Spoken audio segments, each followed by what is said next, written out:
નમસ્કાર મિત્રો, જય હિન્દ, જય ભારત. મિત્રો, આપણે સતત લગભગ 2.5 થી 3 મહિનાથી જોઈએ છીએ કે ચૈતર વસાવા જે આદિવાસી સમાજના નેતા છે, જે આદિવાસી વિસ્તારની અંદર પોતાના હક માટે, પોતાના સમાજ માટે અને પોતાના અધિકાર માટે લડી રહ્યા છે. તો કોર્ટ દ્વારા એમને તારીખ પર તારીખ આજે સતત 2.5 થી 3 મહિનાથી જેલની અંદર છે. એમ છતાં આજે પણ એમને તારીખ પર તારીખ હાલવામાં આવી રહી છે.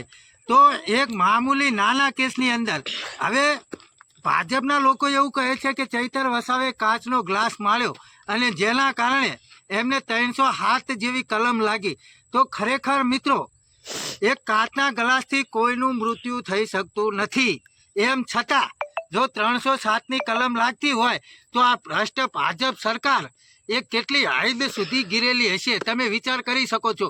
આજે આ ભ્રષ્ટ ભાજપ સરકાર, ભાજપની સરકાર છે, કાલે સરકાર બદલાશે ત્યારે તમને જે આ તમે કરેલા અત્યારે જે બ્રિજ રોપો છો, જે બાવળિયા રોપો છો, એ જ્યારે તમારી સરકાર બદલાશે ને ત્યારે તમને આ નડવાના છે.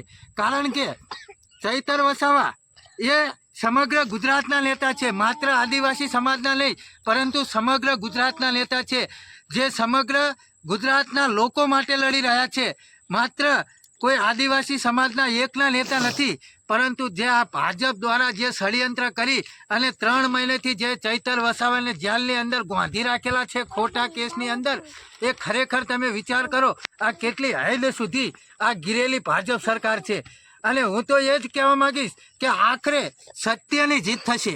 આજે નહીં તો કાલે સત્યની જીત થશે અને ત્યારે ચૈતર વસાવા નામનો સિંહ જ્યારે જેલની અંદરથી બહાર નીકળશે ને ત્યારે એક બવંડર આવશે અને ત્યારે આ ભાજપ સરકારના ભ્રષ્ટાચારી નેતાઓ, આ ભાજપ સરકાર એનો જવાબ દેવા માટે તૈયાર રહે.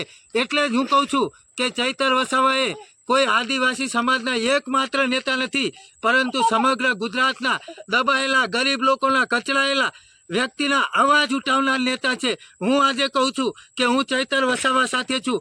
આવી જ રીતે લોકો કોર્ટની અંદર, પોલીસ સ્ટેશનની અંદર એકજૂટ થઈ અને અવાજ ઉઠાવશે ને ત્યારે આ ભાજપ સરકારને, ભ્રષ્ટ ભાજપ સરકારને ખબર પડશે કે ચૈતર વસાવા કોઈ નાનો વ્યક્તિ નથી.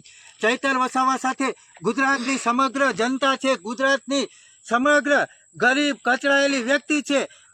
ચૈતર વસાવા સાથે ખેડૂતો છે અને ચૈતર વસાવા એકલો નથી. ચૈતર વસાવા બિરસા મુંડાનો વંશજ છે અને ખરેખર ત્યારે આ કોર્ટના અને જેલના દરવાજા ચૈતર વસાવા માટે ખુલી જશે.